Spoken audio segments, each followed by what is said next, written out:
Sometimes we don't realise just how much variation we have within our solar system. Excluding the huge gas giant planets, many think that Earth, Venus and Mars are the only worlds with thick atmospheres. This couldn't be further from the case. Hi everyone, Vega here, and in today's video we're going to be ranking the atmospheres of our solar system. So let's get to it.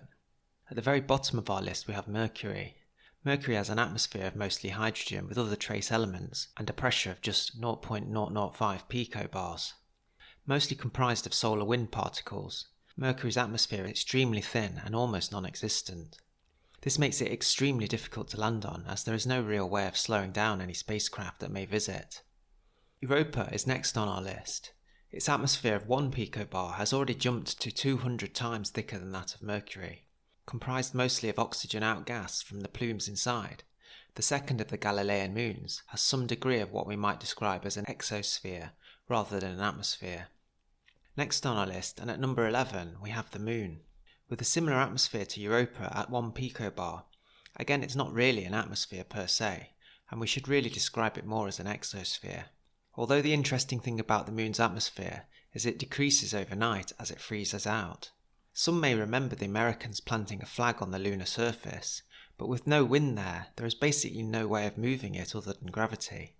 Images taken by a NASA spacecraft 10 years ago in 2012 showed that the flags planted on the Moon's soil by Apollo astronauts are mostly still standing. The photos from the Lunar Reconnaissance Orbiter indeed show the flags are still casting shadows, except the one planted during the Apollo 11 mission. This matches Buzz Aldrin's account of the flag being knocked over by engine exhaust as Apollo 11 lifted off. Next on our list is the largest of the Galilean moons, although we're not 100% sure of the readings. It's Ganymede. Predictions state that it could be as low as 2 or even as high as 12 picobars of pressure. The readings based on the Voyager probes show a thin covering of mostly oxygen, although again it could be as much as 12 times thicker than that of the Moon or Europa at this point. Next up, Callisto has a more accurate reading than its larger cousin of 7.5 picobars, which gives it a similar atmosphere to Ganymede. Again, it's thought to be comprised of mostly oxygen outgassing, but also in the Callisto atmosphere we can find some small traces of carbon dioxide. We are still realistically looking at exospheres rather than atmospheres. Next on our list, and perhaps a surprise, and an interesting one at that, is Uranus's moon of Titania. Titania seems to mark an invisible barrier where we begin to see a change now from exosphere to atmosphere. Titania is thought to have a thick covering and a seasonally infected atmosphere of carbon dioxide and methane, at some 10,000 to 20,000 picobars of pressure depending on the season.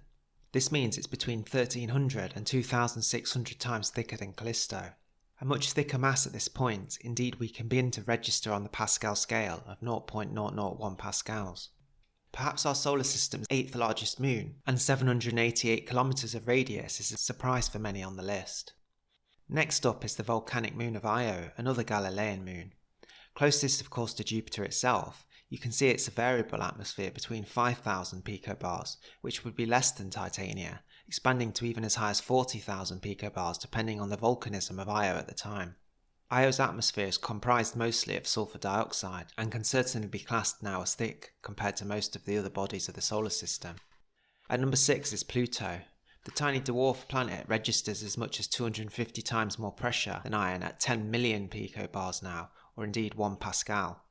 Pluto is not really an exosphere anymore and has a substantial atmosphere which also varies with the seasons. Comprised of mostly nitrogen, ammonia and carbon dioxide.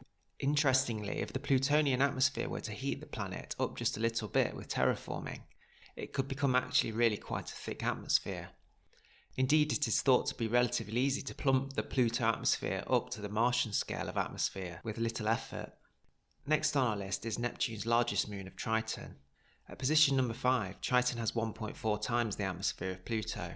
An interesting thing about Triton is that the atmosphere is thick enough to begin to have wind. Indeed, there are thought to be winds on Triton that can move specks of dust of micrometers around. The atmosphere is caused by the evaporation of nitrogen from inside the planet up to the surface, and there's interestingly a seasonal atmosphere as its poles do actually point towards the sun.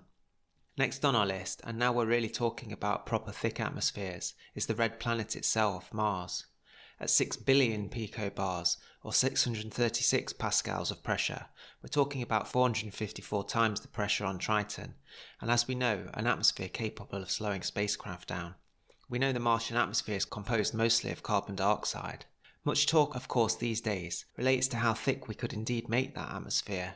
Talk of nuking the poles, installing thousands of kilometres long solar windshields are amongst many ideas that perhaps one day we'll see come to fruition. Next on our list is our own beautiful blue planet, the Earth. Earth's atmosphere is roughly 1 trillion picobars, or around 100,000 pascals. This is approximately 159 times thicker than that on Mars. Our own atmosphere is composed mostly of nitrogen and oxygen. Saturn's moon Titan is perhaps a surprise to some of you in this list. Its atmosphere is thicker than our own at roughly 1.5 trillion picobars, or 1.44 times that of the Earth. Mostly composed of nitrogen, much like the Earth, when combined with Titan's low gravity, it would actually be possible with just very basic equipment as humans to be able to fly. We would of course, however, need protection from the mind-numbing cold. We reach finally our sister planet Venus with its thick carbon dioxide atmosphere. An astonishing pressure of 92 trillion picobars, or 63 times that on Titan. Venus has by far the thickest atmosphere of any of the rocky worlds of our solar system. Remember that Mercury's figure was 0.005 picobars, and the Moon and Europa were around 1. Venus's atmosphere is 92 trillion times thicker than that of the Moon, or as many as 18 quadrillion times thicker than that of Mercury. Given the two planets are very close to each other, the difference that proximity to the Sun, coupled with a high surface gravity, can make. When we look further at exoplanets, we would be wise to take this into consideration.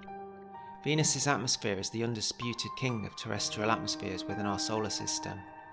The most obvious difference between the terrestrial worlds of our solar system is in mass and radius, but when we look further, we realise that not only Venus, Mars, Titan and Earth have substantial atmospheres, but that Pluto, Triton, or even potentially the Uranian moon of Titania, with just minimal warming, could join that list. Maybe in the future, some if not all of these worlds will become that little bit more Earth-like, and perhaps some of our future ancestors will be able to call them home. Thanks for watching, and consider subscribing if you haven't already. If you'd like to support the channel further, you could consider buying me a coffee, and I'll link this in the description.